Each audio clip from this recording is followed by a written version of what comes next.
কোনো ব্যক্তির যদি পাহাড়ের সমানও ঋণ থাকে, এই দোয়া যদি আমল করে আল্লাহ পাক ওই ঋণও শোধ করে দিবেন ইনশাআল্লাহ।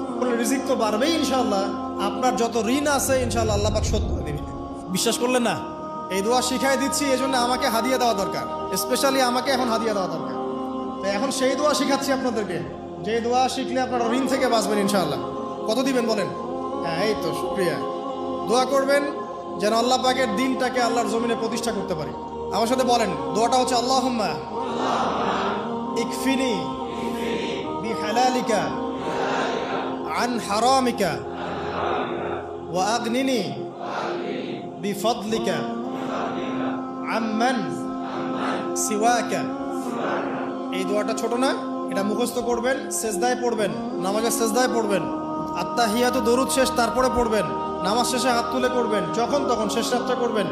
ইনশাআল্লাহ দেখবেন আপনার ঋণ বলতে কিছু থাকবে না ইনশাআল্লাহ। যদি থাকেও, বড় কোনো ঋণ থাকেও, আল্লাহ পাক অন্য কোনো মাধ্যমে এটা শোধ করার ব্যবস্থা করে দিবেন ইনশাআল্লাহ।